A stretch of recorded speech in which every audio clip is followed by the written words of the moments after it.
Hello भाइयों, मेरा नाम है गगन भारद्वाज। तो आज की ये वीडियो फ़नी नहीं होगी। आज की वीडियो एक ऐसे टॉपिक के ऊपर है जो भाई साइंटिफिक एक टॉपिक है, उसके ऊपर है।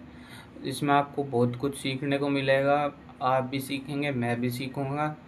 और हाँ, वीडियो को स्टार्ट करते हैं। तो हमारा टॉपिक है ब्लैक होल क्या है। और वीडियो अच्छी लगे तो लाइक करें, शेयर करें और सब्सक्राइब करें। तो और कोई सजेशन हो वो कमेंट बॉक्स में देना, ठीक है भाइयों। तो चलिए शुरू करते हैं। क्या आपने कभी सोचा है कि ब्रह्मांड में भी कोई ऐसी जगह होती है जो जहाँ से जो लाइट है, रोशनी है, वो भी वापस नहीं आ सकती। और उस चीज़ को हम कहते हैं ब्लैक होल। उसमें आज सोचिए, अगर पृथ्वी चलेगी तो क्या होगा, कोई इंसान चला गया तो क्या होगा। तो आज की इस वीडियो के अंदर हम ये सब जानकारियाँ लेंगे। आप भी लेंगे और मैं भी लूँगा। तो चलो शुरू करते हैं। जो ब्लैक होल होता है ना, वो अंतरिक्ष की ऐसी जगह होती है जहाँ पे इतना ज़्यादा ग्रेविटेशनल फोर्स होता है। उसमें अगर कोई चीज़ चली गई ना एक बार, तो वो वापस आ नहीं सकती। और हाँ, जो जितनी भी हमने पिक्चर वगैरह जो भी देखी होंगी, जो भी साइंटिस्टों ने रिलीज़ किया कि भाई ये ऐसा ब्लैक होल है। और वो ब्लैक दिखता इसलिए है क्योंकि जो ब्लैक होल है ना, उसका उसकी ना खुद की कोई लाइट नहीं होती। तो इसलिए वो ब्लैक है। और उसको इसलिए हम ब्लैक होल कहते हैं। जो ब्लैक होल है ना, आपने सोचा होगा कि भाई ये बनता कैसे है। जैसे हमारा जो सन है, सूरज है, वो भी एक तरीके से एक तारा ही है। जो तारे के अंदर जो उसका जो फ्यूल है ना, वो जब मतलब कि उसका फ्यूल जो थोड़ा मतलब ख़त्म होने को होता है, तो वो अंदर जो उसका ग्रेविटेशनल फोर्स है ना, वो उसको एक तरीके से सिकुड़ने लग जाता है। और जो उसका जो वो क्या नाम है, और जब वो सिकुड़ने लगता है ना, और वो हो जाता है मतलब कि भाई क्या कैसे कहें कि भाई रुकता ही नहीं है। वो ऐसा ग्रेविटेशनल फोर्स होता है कि वो अनंत हो जाता है, मतलब ये मान लो आप एक तरीके से। और आगे हम जानेंगे कि भाई क्या क्या होता है उसके अंदर। ये जो तारा है एक तरीके से, फिर इसी को ही हम ब्लैक होल कहते हैं। जैसे सूरज भी एक तरीके से तारा ही है, तो इसे कहते हैं हम ब्लैक होल।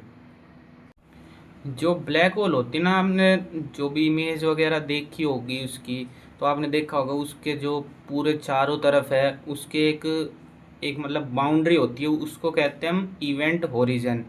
उसको मतलब अगर कोई चीज़ मतलब उसको पार कर गई ना, तो उसमें से आना असंभव है, मतलब कि वो आ ही नहीं सकती। इस ब्लैक होल को ना एक चीज़ और कहते हैं, इवेंट ऑफ मतलब ऐसा कुछ नो रिटर्न करके कुछ कहते हैं।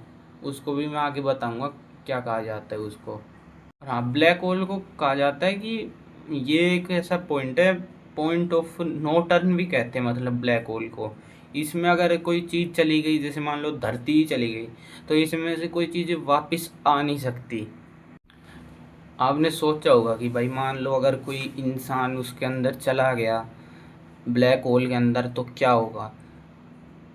जो वैज्ञानिकों की जो अभी तक की साइंटिस्टों की जो भी अभी तक इनकी रिसर्च है, वो बताती है कि अगर कोई इंसान की बॉडी या इंसान चला गया ना, उसके अलग अलग हिस्सों पे अलग अलग उसका जो ग्रेविटेशनल फोर्स है वो अलग अलग तरीक़ों से लगेगा।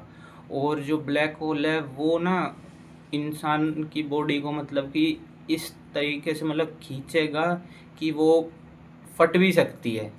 जैसे मेरे हिसाब से शायद जो स्पेस है, उसमें भी जो स्पेस सूट वगैरह पहनते हैं, वो भी इसीलिए पहनाया जाता है क्योंकि वहाँ पे ऑक्सीजन तो होता नहीं है, ना एयर होती, तो फट सकता है। मतलब एक तरीके से ऐसा ही है उसी में भी। और बाकी तो साइंटिस्ट से ज़्यादा तो मेरे को भी इतना पता नहीं है। ये जो प्रोसेस होगी ना इसमें, जैसे कि भाई इंसानी शरीर का फटना, ये सब इसे कहते हैं फोर्स स्पेटिफिकेशन कहते हैं इसको। अब आप में से कुछ लोग सोचेंगे कि भाई ब्लैक होल हमारी जो अर्थ है उसको निगल सकता है या नहीं।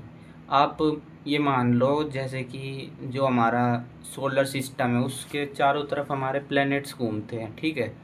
उसको जो सूरज है उसकी जगह आप ब्लैक होल को रख दो और हमारी जो अर्थ है वो उसके चारों तरफ घूमती रहेगी। ये तब तक नहीं निकल सकता जब तक मतलब वो ब्लैक होल हमारी धरती के पास नहीं आ जाता। तो अभी तक मतलब कोई दिक्कत होगी नहीं जब तक ब्लैक होल पास नहीं आ सकता, तब आ गया तो भाई होगी दिक्कत। और हाँ, ब्लैक होल जैसे आपने वो मूवी देखी होगी इंटरस्टेलर, उसमें भी वो शायद ब्लैक होल के अंदर से जाते हैं। तो जैसे उसमें ना जो टाइम टाइम होता है ना, वो धरती के मुकाबले ना बहुत धीरे चलता है। अगर हम वहाँ 1 मिनट या 1 घंटा बिताएंगे तो धरती का मतलब वो कई सालों के बराबर होता है। और उसे हम कहते हैं, एल्बर्ट आइंस्टाइन की जो थ्योरी है, थ्योरी ऑफ रिलेटिविटी, वो इसे बताती कि मतलब धरती के मुकाबले वहाँ पे जो टाइम है वो बहुत ही ज़्यादा धीरे चलता है। 2019 में ना ब्लैक होल की पिक्चर जो साइंटिस्ट हैं उन्होंने रिलीज़ की थी, वो की थी मतलब उसकी खुद की तो कोई वो है नहीं लाइट कि भाई वो अपनी लाइट प्रोड्यूस करे और जिससे मतलब हमारा कैमरा जो टेलीस्कोप वगैरह जो उसको कैप्चर कर सके। तो जो उन्होंने जो इमेज रिलीज़ की है ना, वो की है मतलब उसके जो चारों तरफ जो गैसेस है ना उनको और कई सारी जो पिक्चर्स हैं उनको लेके एक पिक्चर बनाई गई है कि ऐसा दिखता है हमारा ब्लैक होल। हम ब्लैक होल के बारे में अब कुछ फैक्ट्स जान लेते हैं। जो हमारी जो मिल्की वे गैलेक्सी है ना, उसमें भी एक सेंटर में उसमें भी एक ब्लैक होल मौजूद है। और जो ब्लैक होल्स होते हैं ना, जो हमारा सूरज है उससे भी कई गुना ज़्यादा मतलब कई मतलब कैसे बता सकते हैं, मतलब उनसे भी कई ज़्यादा गुना भारी होते हैं वजन में। और अब आपने सोचा होगा कि भाई ब्लैक होल की आवाज़ कैसे होती है। अब ब्लैक होल की खुद तो कोई आवाज़ होती नहीं क्योंकि स्पेस में साउंड ट्रैवल कर ही नहीं सकती। और जो ब्लैक होल है ना, उसके बारे में ना नाम हम आज तक जान पाए हैं, हम तो कुछ है ही नहीं। क्योंकि हमसे ऊपर तो साइंटिस्ट है, जब वो ही नहीं जान पाए अभी तक कि भाई ब्लैक होल के अंदर होता क्या है, तो अभी तक मतलब ऐसे कंफर्म नहीं है कि ऐसे ही होता है। पर हाँ, जहाँ तक है होता यही है जो उनकी रिसर्च बताती है। तो आज की इस वीडियो के अंदर इतना ही। तो मेरी वीडियो अच्छी लगी हो तो लाइक करें और सब्सक्राइब करें और शेयर करें। और हाँ, अगली वीडियो किस टॉपिक पे चाहिए वो कमेंट बॉक्स में बताएं। और जो भी मेरे से इस वीडियो में गलतियाँ हुई है या कोई सजेशन देना है वो भी कमेंट में दें। तो मिलते हैं नेक्स्ट वीडियो में। Thank you so much.